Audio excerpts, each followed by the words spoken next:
જોઈને લાગે છે ને એકદમ ક્રિસ્પી અને ચીઝી ગ્રીલ્ડ સેન્ડવિચ, પણ આમાં બ્રેડનો બિલકુલ ઉપયોગ થયો નથી. વ્હાઈટ કે વ્હીટ બ્રેડ કંઈ જ નહીં. જો સવારે ઘરમાં બ્રેડ ખલાસ થઈ ગઈ હોય અથવા તમારો મેંદો ખાવાનું ટાળવું હોય તો સૂજી અને બેસનનો આ ક્વિક ગેસ સ્ટોવ હેક તમને સેન્ડવિચ જેવો જ મસ્ત ક્રંચ અને પરફેક્ટ શેપ આપશે. આ રેસીપી ફાસ્ટ છે અને શાકભાજીથી ભરપૂર છે. ચાલો શરૂ કરીએ.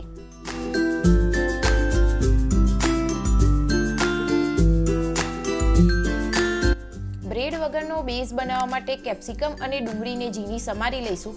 તમે તમને ગમતા શાકભાજીને બી એડ કરી શકો છો. હવે બ્રેડની સ્લાઇસના બદલે આપણું સિક્રેટ છે સૂજી અને બેસનનું કોમ્બિનેશન. અહીં 1 કપ સૂજી લઈશું અને અડધો કપ બેસન લઈશું.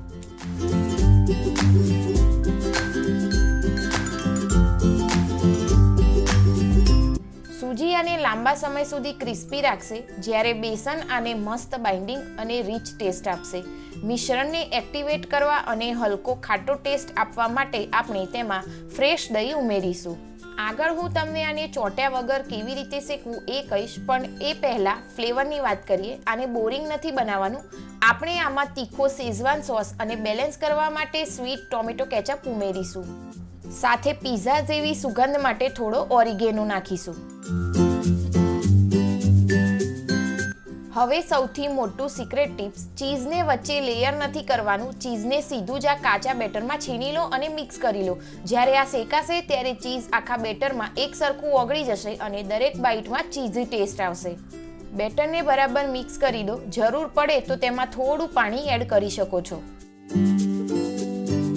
હવે કુકિંગ મેજિક જોઈએ. એક નોર્મલ સેન્ડવિચ ટોસ્ટર લો અને તેમાં બરાબર તેલ અથવા બટર લગાવી દો, જેથી બેટર ચોટે નહીં.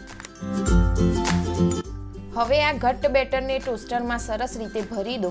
બધી જ બાજુ સરખું ફેલાવી લો, જેથી મસ્ત સેન્ડવિચનો શેપ આવે. એને લોક કરીને ધીમેથી મીડિયમ ગેસ પર શેકો. અહીંયા ઉતાવળ નથી કરવાની. હાઈ ફ્લેમ પર બહારથી બળી જશે. દરેક મિનિટે ટોસ્ટરને ફેરવતા રહો. બેટર ઘટ્ટ હોવાથી અંદર સુધી પાકવામાં થોડી મિનિટો લાગશે અને બહારથી મસ્ત ગોલ્ડન અને ક્રિસ્પી ક્રસ્ટ બનશે. જુઓ આ પરફેક્ટ લુક. એકદમ ચોરસ, સુપર ક્રિસ્પી અને બ્રેડ વગરનો બનેલો નાસ્તો તૈયાર છે. સવારના બ્રેકફાસ્ટ કે સાંજના નાસ્તા માટે આ બેસ્ટ ઓપ્શન છે, જે તમારી ક્રેવિંગને પણ પૂરી કરશે. જો તમને આ કિચન હેક ગમ્યો હોય તો વિડીયોને લાઇક કરો, ચેનલને સબસ્ક્રાઇબ કરો અને કમેન્ટમાં જણાવો કે તમે કયું શાક ઉમેર્યું. મળીએ નેક્સ્ટ વિડીયોમાં.